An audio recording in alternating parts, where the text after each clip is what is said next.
Mother सुहाग online classes में आप सभी का स्वागत है। जैसा कि आप लोग सभी जानते हैं कि ये पार्ट आपका लास्ट है और इसके बाद आपका भूगोल में बुक के अध्ययन का कार्य समाप्त हो जाएगा और इसके आगे आप लोगों को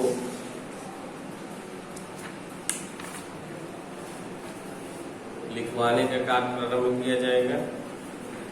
आज हम आप लोगों को इस पाठ के अंतर्गत भारत के मानचित्र में मुख्य पत्तन और अंतर्राष्ट्रीय हवाई पत्तन के बारे में जानकारी कराएंगे, जिन्हें सभी बच्चे मानचित्र के माध्यम से समझने का प्रयास करेंगे। तो हम पहले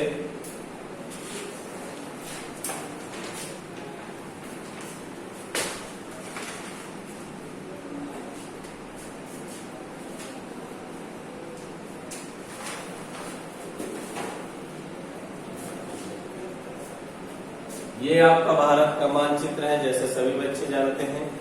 हम इसमें पहले देखेंगे कि अमृतसर में जो पत्तन है कहाँ पर है। तो अमृतसर आपका ये पंजाब में पड़ता है, ये यहाँ है अमृतसर पंजाब, याद रखना है स्टेट को। और इसके बाद हम दिल्ली का इंदिरा गांधी राष्ट्रीय हवाई अड्डा, इसके बारे में जानेंगे। तो इंदिरा गांधी हवाई अड्डा कहाँ पर है, ये दिल्ली में है। तो दिल्ली ये है आपका जो इंडिया का केंद्र बिंदु है और हमारे देश की राजधानी है, ठीक है ना। इसके बाद हम चलते हैं गुजरात में कांडला, गुजरात का कांडला ये पत्तन है। पत्तन का मतलब हमने समझाया था जहां पर समुद्री मार्ग से सामानों का आवागमन करते हैं उसे पत्तन कहते हैं। तो ये आपका कहाँ है, ये गुजरात ये है। और गुजरात के ये भाग में ये यहाँ पर जो है ये कौन सा है, कांडला।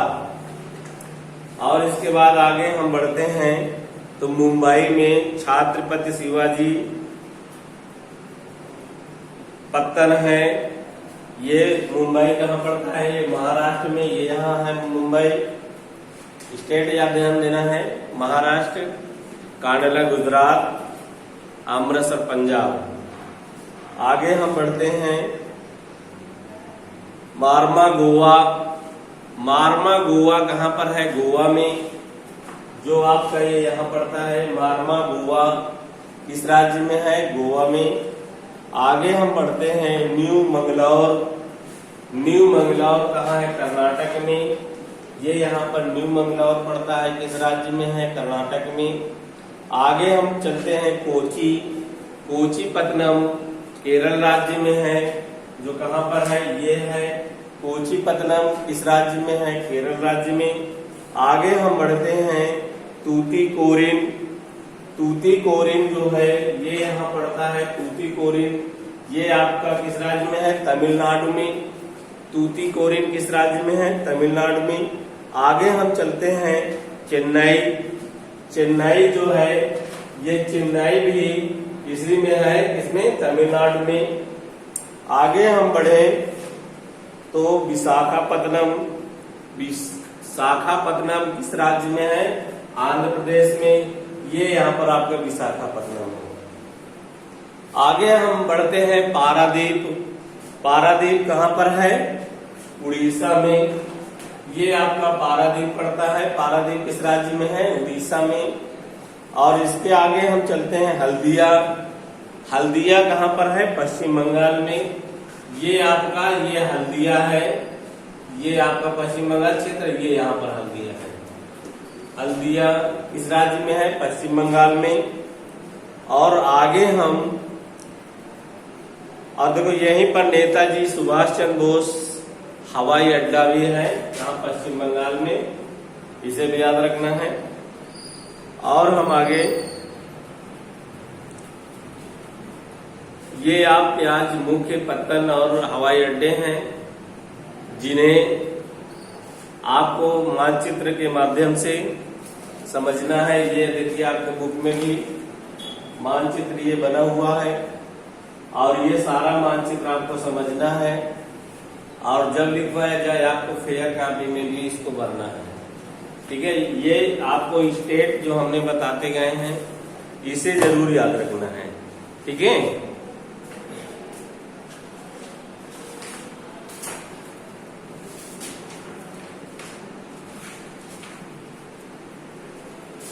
इसी के आगे आज हम